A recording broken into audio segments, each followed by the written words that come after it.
Hello everybody, welcome to your favorite channel for the NEET Biology Preparation, the BioWorld। Ladies and gentleman, हम लोगों ने unit number 1 topic चालू किया था और इस यूनिट नंबर 1 में हमने very first chapter call living world start किया हुआ है।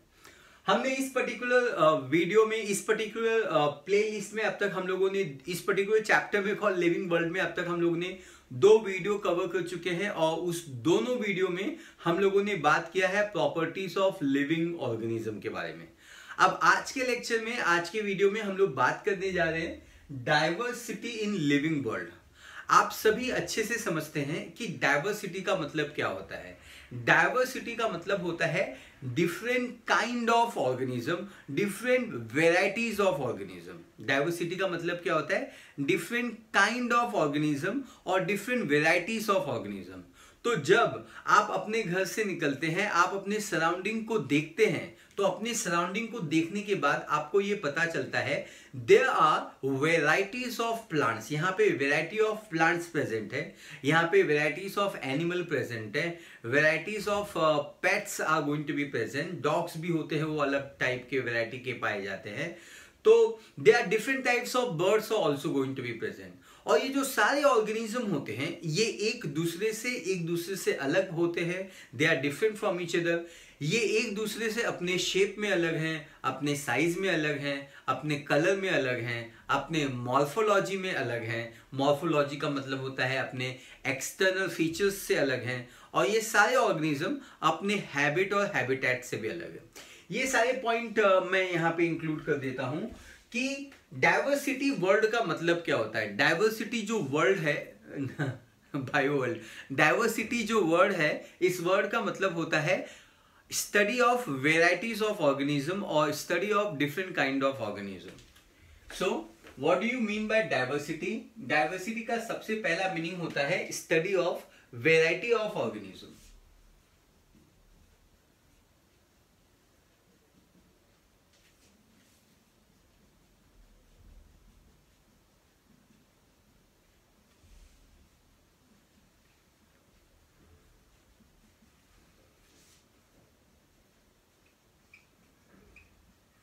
सो study of different kinds of organism, study of variety of organism को हम लोग डाइवर्सिटी बोलते हैं।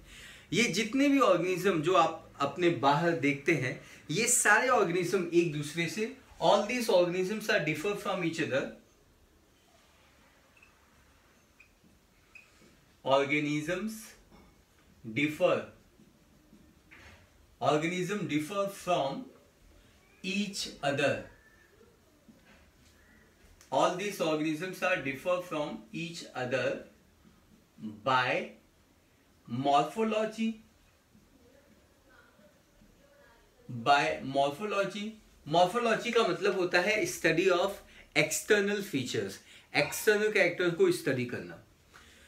They are differ from each other by morphology, by shape, size, colour. Organism colour से भी तो एक दूसरे से अलग होते हैं। Then they are differ from each other by habits and also habitat, yes sir, etcetera. और भी अलग बहुत सारे पॉइंट होते हैं। ये ऑर्गेनिज्म एक दूसरे से अलग होते हैं। आपको समझना होगा कि मॉर्फोलॉजी का मतलब क्या होता है। अगर आपको अब तक भी नहीं मालूम है कि मॉर्फोलॉजी का मतलब क्या होता है, तो मॉर्फोलॉजी का मीनिंग आप लिख लीजिए। Morphology is the branch of biology which deals with the study of external features. किसी भी ऑर्गेनिज्म के एक्सटर्नल फीचर्स को स्टडी करने को ही हम मॉर्फोलॉजी बोलते हैं। सभी को समझता है कि ऑर्गेनिज्म के शेप, साइज और कलर अलग होते हैं। यू नीड टू अंडरस्टैंड कि हैबिट और हैबिटेट का मतलब क्या होता है। आप इसको समझ लीजिए। जब भी हम लोग हैबिट के बारे में बात करते हैं या हैबिटेट के बारे में बात करते हैं, हैबिटेट का मतलब होता है ऐसी जगह जहां पे ऑर्गेनिज्म रहता है। Habitat is the place of an organism, it is a place of organism. और ये जो ऑर्गेनिजम्स होते हैं वो जहां पे रहते हैं वो खाली रहते नहीं हैं, वो हमेशा कुछ करते हैं। So habitat is the place of organism and ये जो हैबिट होता है उसका मतलब होता है व्हाट ऑर्गेनिज्म डज।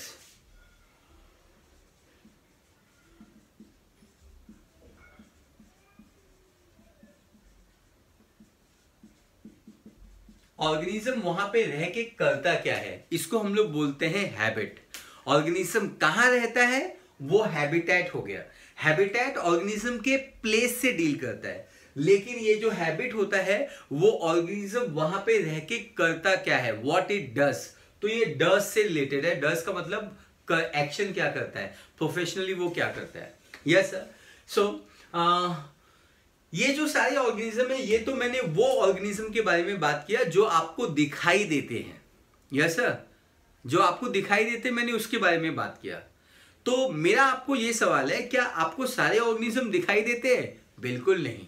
ऐसे बहुत सारे ऑर्गेनिज्म इस नेचर में आते, आप उनको देख नहीं पाते, क्योंकि उनको देखने के लिए आपको हमेशा हमेशा माइक्रोस्कोप चाहते।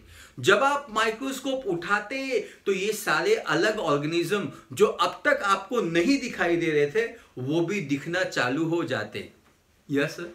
सो कुछ ऐसे भी एरियाज होते हैं, जैसे आप अगर एक मुट्ठी सॉइल को लोगे, एक मुट्ठी आप सॉइल को लोगे तो उसमें varieties of micro organism present होते हैं। सो दुनिया में बहुत सारे स्ट्रक्चर्स हैं जो माइक्रोस्कोपिक है और वो आपको इन नेकेड आई से नहीं दिखाई देते हैं। अगर उनको भी देखा जाए, माइक्रोस्कोप को लिया जाए और इस लाइफ को, इस सराउंडिंग को देखा जाए, तो आपको और भी वेराइटी ऑफ ऑर्गेनिज्म जरूर मिल सकते हैं।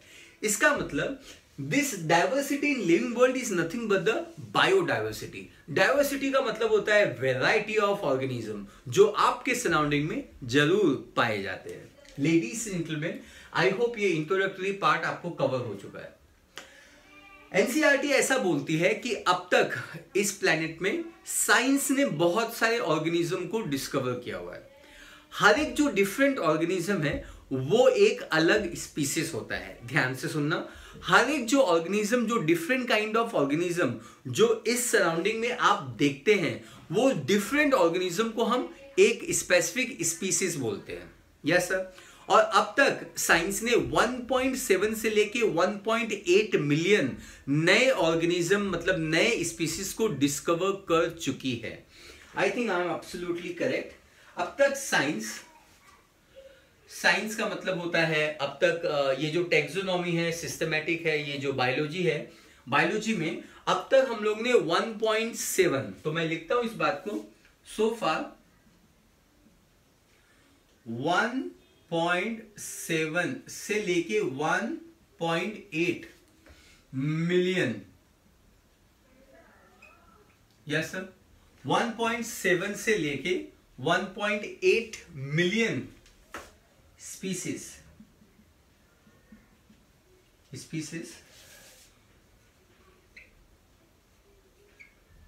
known to science।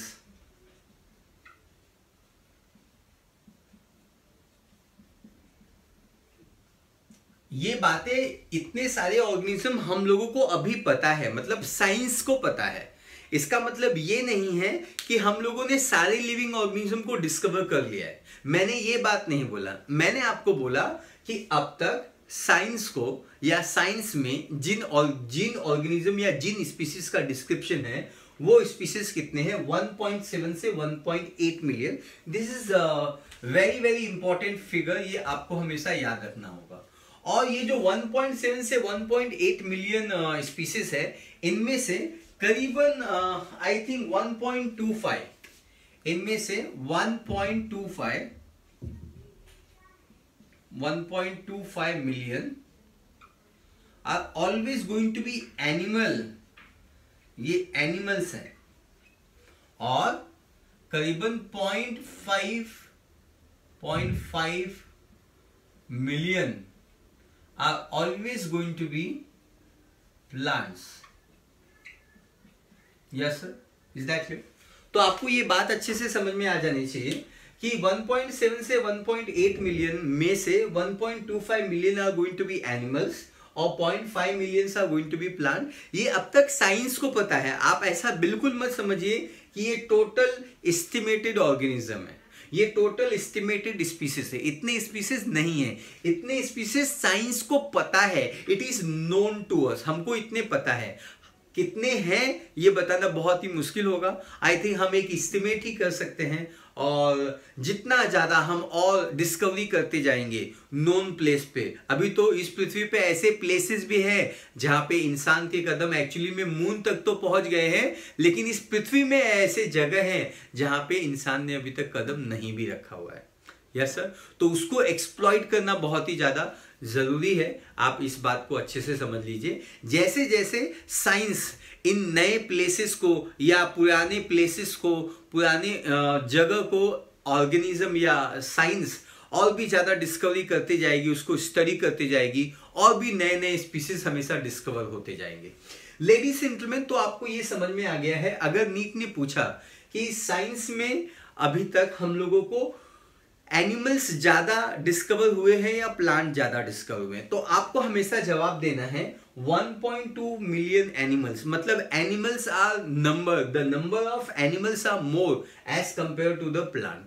ऑब्वियसली इसका रीजन बहुत ही सिंपल है, क्योंकि प्लांट जो होते हैं मोस्टली वो लैंड पे पाए जाते हैं, वाटर में भी पाए जाते हैं, लेकिन जो सबसे पहली लाइफ बनी थी वो एनिमल्स की थी, मतलब ऑर्गेनिज्म की थी, यूनिसेलुलर ऑर्गेनिज्म की थी, और उस यूनिसेलुलर ऑर्गेनिज्म से एनिमल बने थे।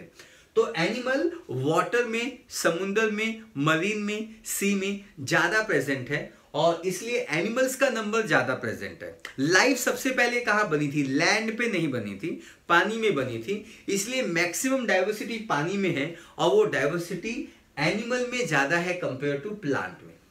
Is that clear? So every year अभी भी हम लोग 15,000 new species, 15,000 new species every year हम लोग डिस्कवर करते जा रहे हैं। आई थिंक 15,000 ही फिगर है। Yes, 15,000 new organism used to be discovered every year. Yes sir, ये बात भी आप समझ लीजिए। Yes sir,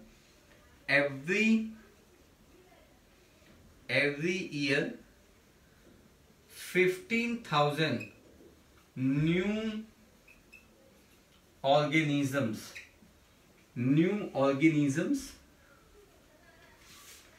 discovered, new organisms are going to be discovered। नए ऑर्गेनिज्म डिस्कवर होते रहते हैं, और ऐसा एस्टिमेट किया जाता है कि इस पृथ्वी पे करीबन 5 to 30 million of species of living organism present है। ये एक रफ एस्टिमेट है, इसको आप रियल मत समझिएगा।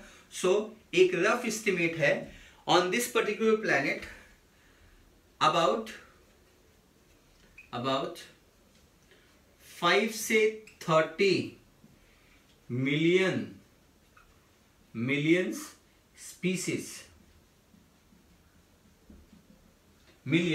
species of organisms are present।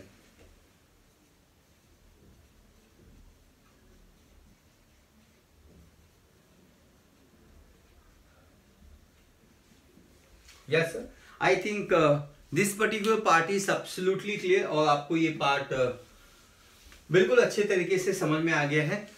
Yes sir, सो ये है डाइवर्सिटी के बारे में information. So now what we are going to talk about, हम लोग बात करने वाले हैं एग्जैक्टली सिस्टमैटिक और टैक्सोनॉमी के बारे में। यस सर, तो सबसे पहले आपको समझना है कि टर्म सिस्टमैटिक किसने दिया हुआ है। This term called systematic was given by Linnaeus, Carlos Linnaeus, जिनको फादर ऑफ टैक्सोनॉमी भी बोला जाता है। So this term was given by Carlos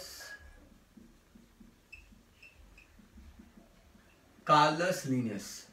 Carolus Linnaeus ने ये टर्म दिया हुआ है। अब सवाल ये उठता है कि सिस्टमैटिक का मतलब क्या होता है। ये जो सिस्टमैटिक है, it is derive from the Latin word जिसका मतलब होता है सिस्टमा, और सिस्टमा का मतलब होता है systematic arrangement of organism.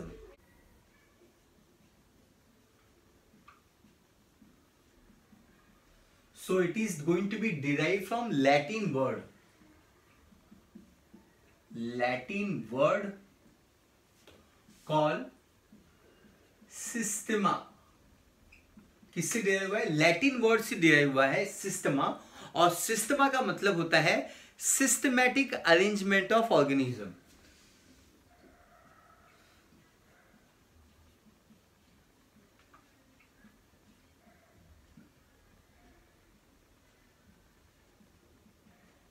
Systematic arrangement of organism. Yes sir, इसका मतलब होता है सिस्टमैटिक अरेंजमेंट ऑफ ऑर्गेनिज्म। तो let us now try to understand the definition of the systematic according to the Simpson. आपने ये समझ लिया हुआ है कि इसका मतलब होता है systematic arrangement of organism. Organism को अपनी जगह मिलनी चाहिए, ऑर्गेनिज्म की क्वालिटीज को हमको स्टडी करना है, और उसको हमारे टैक्सोनॉमी में, हमारे डाइवर्सिटी में उसको एक स्पेसिफिक जगह देनी है। तो सिम्पसन जो पर्सन है, साइंटिस्ट है, इन्होंने 1961 में सिस्टमैटिक को डिफाइन किया, और सिस्टमैटिक को डिफाइन करते हुए उन्होंने दुनिया को यह बात बताई कि systematic it is a science that deals with the study of diversity of organism. इसमें ऑर्गेनिज्म की डाइवर्सिटी को स्टडी किया जाता है।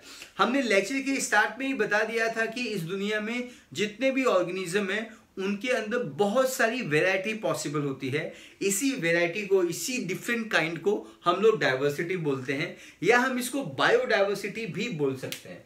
तो आपको हम लोग इस पर्टिकुलर सब्जेक्ट को सिस्टमैटिक में हम लोग डाइवर्सिटी ऑफ ऑर्गेनिज्म स्टडी करते हैं, एंड सभी ऑर्गेनिज्म का comparative, all the comparative and evolutionary relationship हम लोग पता लगाने की कोशिश करते हैं।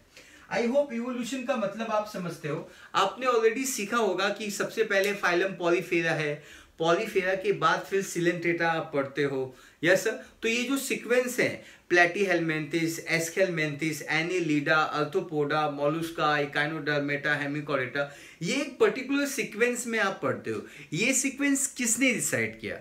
ये सीक्वेंस तभी डिसाइड हो पाता है जब आप उसकी वो सारे एनिमल की सिस्टमैटिक स्टडी करते हैं, आप कंपेयर करते हैं। आप पॉलीफेरा को सिलेंट्रेटा से, आप सिलेंट्रेटा को एनेलिडा से, आर्थ्रोपोडा से, एस्केलमिन्थिस से, प्लेटीहेलमिन्थिस से, सारे एनिमल्स को आप कंपेयर करते हो। एंजियोस्पर्म को ब्रायोफाइटा, ब्रायोफाइटा को जिम्नोस्पर्म, अलगे, इन सबको आप कंपेयर करते हो। तो इसके लिए आपको इवोल्यूशनरी रिलेशनशिप डेवलप करना होगा कि कौन सबसे पहले आया और कौन किसके बाद में आया। यस सर, जो ज्यादा सिंपल रहेगा वो पहले आएगा, जो ज्यादा कॉम्प्लिकेटेड रहेगा ऑब्वियसली वो बाद में आएगा। तो ये सारी स्टडी को हम लोग सिस्टमैटिक बोलते हैं। तो systemic is a branch of biology which deals with the, it is a science that deals with the diversity of organism and all the comparative and evolutionary relationship. और ये जो इवोल्यूशनरी जो हम स्टडी करते हैं, ये किस चीज पे बेस्ड अपॉन होता है? It is based upon comparative anatomy. I hope anatomy का मतलब आपको मालूम है। अगर आपको नहीं मालूम है तो आप लिख सकते हैं। मॉर्फोलॉजी मतलब एक्सटर्नल स्ट्रक्चर को स्टडी करना, और एनाटॉमी का मतलब होता है इंटरनल स्ट्रक्चर को स्टडी करना। यस सर, सो हम एनाटॉमी स्टडी करेंगे सभी ऑर्गेनिज्म का, हम उनका डेवलपमेंट स्टडी करेंगे, क्या वो लार्वे से डेवलप होते हैं, क्या वो डायरेक्टली डेवलप होते हैं, हम उनके डेवलपमेंट के बारे में बात करेंगे, हम उनके कंपैरेटिव बायोकेमिस्ट्री के बारे में बात करेंगे। बायोकेमिस्ट्री का मतलब होता है उनके पास कौन कौन से केमिकल्स प्रेजेंट है, कौन सा प्रोटीन है, कौन सा कार्बोहाइड्रेट है, कौन से सेल वॉल है या सेल वॉल नहीं है। हम उनके बायोकेमिस्ट्री के बारे में बात करेंगे, हम उनके फिजियोलॉजी के बारे में बात करेंगे। लाइफ में जो भी प्रोसेस होते हैं, एक्सक्रीशन, सर्कुलेशन, लोकोमोशन, तो उनकी जो बॉडी की एक्टिविटी होती है, फिजियोलॉजिकल एक्टिविटी है, वो कैसी होती है उसके बारे में हम लोग चर्चा करते हैं। और फाइनली हम लोग कंपैरेटिव इकोलॉजी भी स्टडी करते हैं। इकोलॉजी का मतलब होता है study of home of an organism. Organism कहां पे रहता है, जहां पे ऑर्गेनिज्म रहता है उसी को उस ऑर्गेनिज्म का घर कहते हैं। तो इस सिस्टमैटिक में हम ये सारी बातों को कंसीडर करते हैं और हम कंपैरेटिव स्टडी करते हैं, ताकि हम उस ऑर्गेनिज्म को एक सिस्टमैटिक अरेंजमेंट ऑफ ऑर्गेनिज्म हम कर पाए। Yes sir.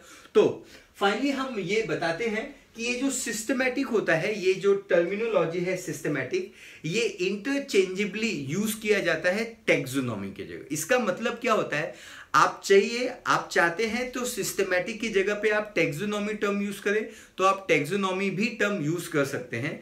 लेकिन बिगनिंग में ये दोनों टर्म जब फर्स्ट टाइम आए हुए थे, यस सर, साइंस में, तो इनका अलग अलग मीनिंग था। लेकिन लेटर ऑन दोनों का मीनिंग, टैक्सोनॉमी और सिस्टमैटिक, दोनों का पर्पस सेम हो गया और पर्पस उनका एक ही हो गया, that is to identify the organism. Organism को पहचानो, ऑर्गेनिज्म को नाम दो और ऑर्गेनिज्म का डेफिनेट पोजीशन या क्लासिफिकेशन करो। तो इसी चीज को स्टडी करने को हम सिस्टमैटिक भी बोलते हैं और इसी चीज को स्टडी करने को हम टैक्सोनॉमी भी बोलते हैं। इसका मतलब हम सिस्टमैटिक की जगह इंटरचेंज करके हम टैक्सोनॉमी टर्मिनोलॉजी भी यूज कर सकते हैं। So let us now learn about the taxonomy. तो जैसा कि मैंने आपको ये समझाया हुआ है कि term systematic and the term taxonomy, ये हम इंटरचेंज तरीके से हम यूज कर सकते हैं। So let us now talk about the taxonomy. ये जो टर्म टैक्सोनॉमी है, this term is going to be derive by, ये जो टर्म है, this terminology called taxonomy was given by scientist called A.P.D. Kendall in 1830.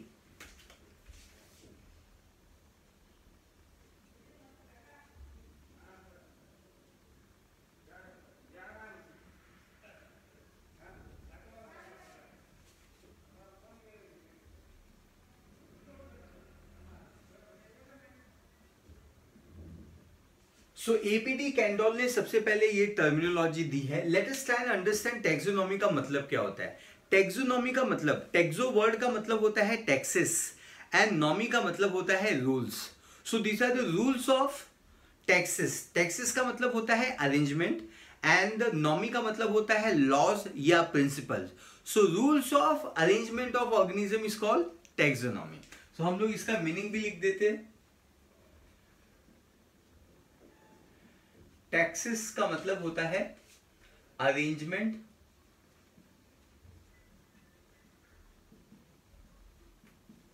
And norms word का मतलब होता है लॉ और रूल। सो इसका टोटल मतलब क्या हो जाता है, इसका टोटल मतलब हो जाता है taxonomy is a branch of biology which deals with the study. It is a science which deals with the study of principle and procedure of identification, nomenclature and classification of organism. मैं ये definition लिखता हूँ फिर दोबारा आपको explain करता हूँ। So it is a science that deals with principles and procedure, principles and procedures of identification,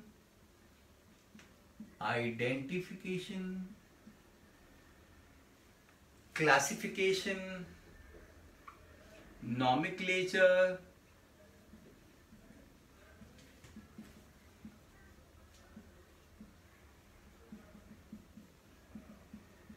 classification of organisms. Yes sir. तो आई होप ये डेफिनेशन आपको क्लियर है। जब हम लोग बात करते हैं टैक्सोनॉमी के बारे में, तो टैक्सोनॉमी में एग्जैक्टली हम करते क्या है, टैक्सोनॉमी में हम प्रिंसिपल्स एंड द प्रोसीजर्स समझने की कोशिश करते हैं। ये वो प्रिंसिपल और प्रोसीजर हैं जो किसी भी ऑर्गेनिज्म के आइडेंटिफिकेशन में, उसके नॉमेनक्लेचर में और उसके क्लासिफिकेशन में बहुत ही इंपॉर्टेंट रोल प्ले करता है। Yes sir. So I think this particular part is very very clear to you. अब हमको ये समझना है कि एग्जैक्टली में आइडेंटिफिकेशन एग्जैक्टली में होता क्या है, क्लासिफिकेशन एग्जैक्टली क्या होता है और नॉमेनक्लेचर क्या होता है। तो सबसे पहले हम लोग स्टार्ट करते हैं नॉमेनक्लेचर के बारे में, या हम सबसे पहले आइडेंटिफिकेशन स्टार्ट करते हैं।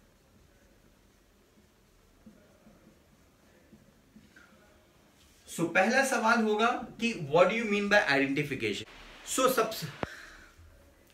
सबसे पहले समझने की कोशिश करते हैं कि एग्जैक्टली आइडेंटिफिकेशन का मतलब क्या होता है। आइडेंटिफिकेशन का मतलब होता है, आइडेंटिफाई का मतलब होता है finding the correct name and the place of organism in system of classification. किसी भी ऑर्गेनिज्म का नाम पता लगाना, सही नाम पता लगाना और किसी भी ऑर्गेनिज्म का सही जगह क्लासिफिकेशन में पता लगाना इन ए सिस्टम ऑफ क्लासिफिकेशन, इसको हम लोग बोलते हैं आइडेंटिफिकेशन। हम जरा डेफिनेशन लिखते हैं। सो classification is finding correct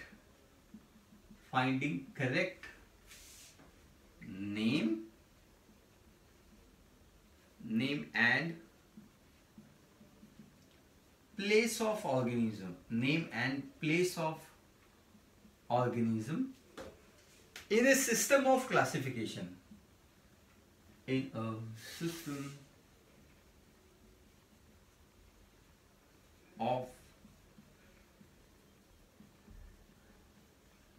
system of classification. I think this particular part is very very clear. अब वक्त आ गया है कि हम लोग बात करेंगे what exactly is the nomenclature. nomenclature का मतलब क्या होता है? So number 5. Yes sir, आपको दिखाई दे रहा है? Yes, we're gonna talk about the nomenclature.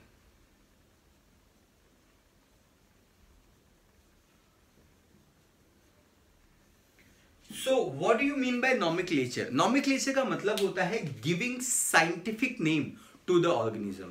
हर एक ऑर्गेनिज्म को ऐसा नाम दे दिया जाए जो कि यूनिवर्सल हो, जो कि बहुत ही स्पेसिफिक हो, उस नाम के वजह से वो नाम किसी और ऑर्गेनिज्म को ना दिया गया रहा हो. Yes sir, is that clear? So nomenclature is giving unique scientific name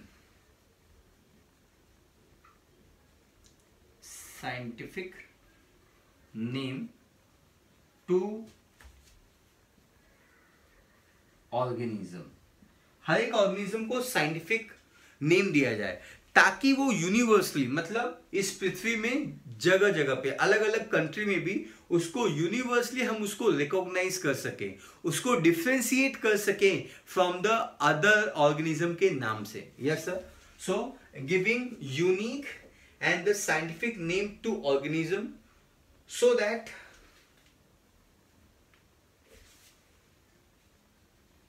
that they can be recognized. recognize का मतलब होता है उनको पहचाना जा सके. they can be recognized and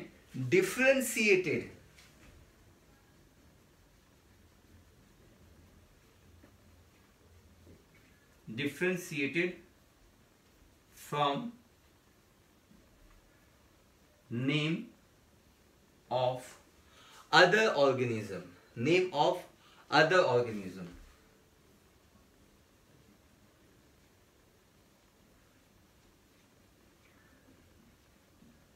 I think this part is very very clear to you कि हर एक ऑर्गेनिज्म को साइंटिफिक नाम देना होगा. मैं आपको इस पॉइंट को एक्सप्लेन करने के लिए I will take the example.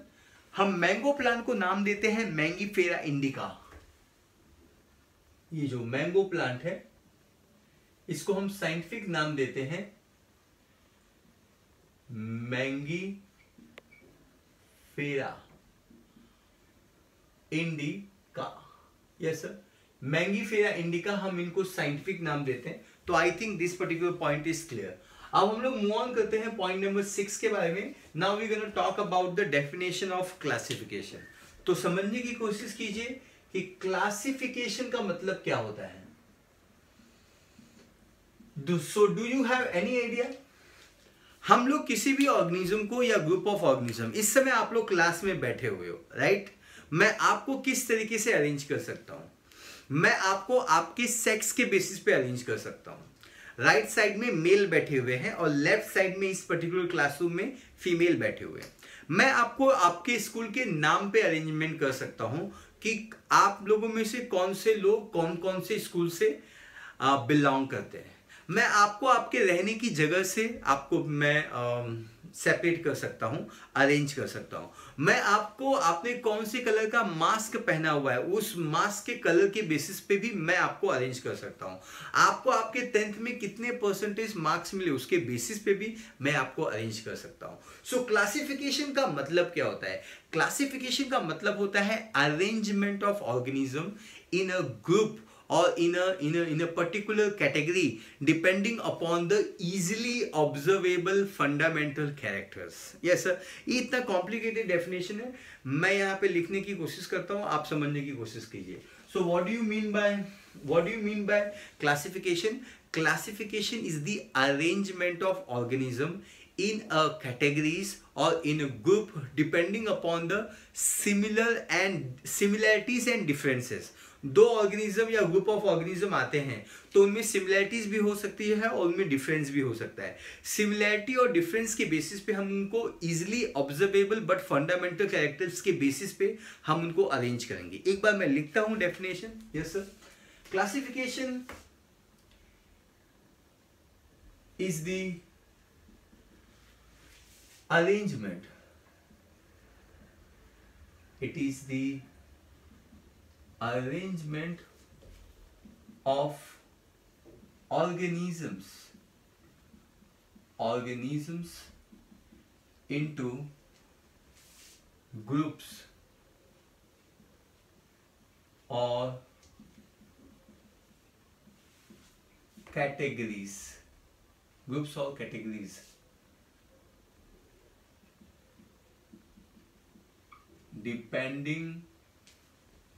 depending upon similarities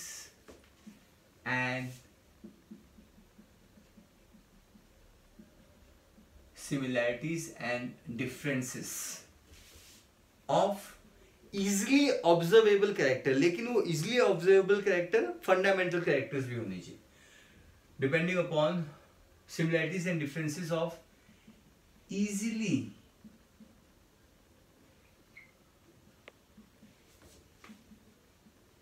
observable characters, easily observable but fundamental characters।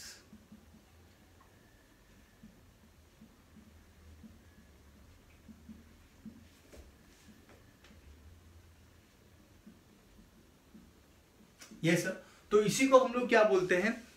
Classification बोलते हैं। तो आई think this particular point is also very very clear.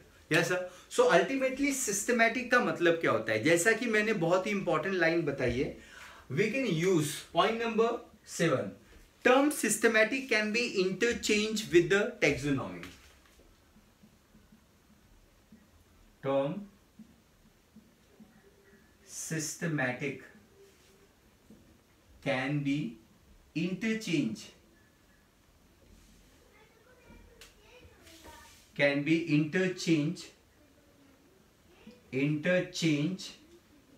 with taxonomy।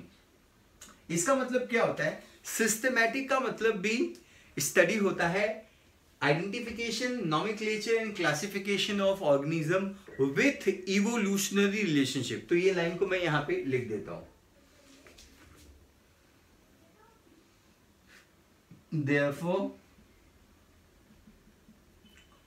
therefore systematic involves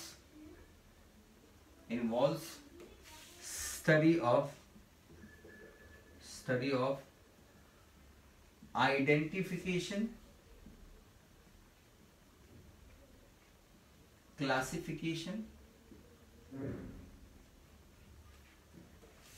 and nomenclature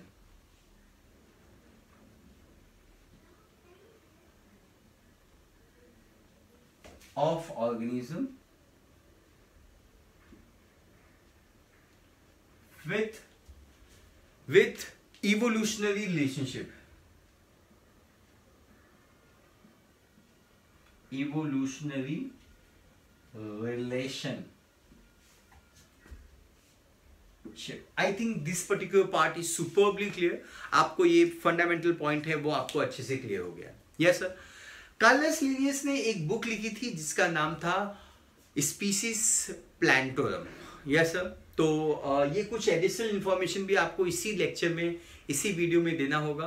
तो I just रब and just mention those point. Thank you.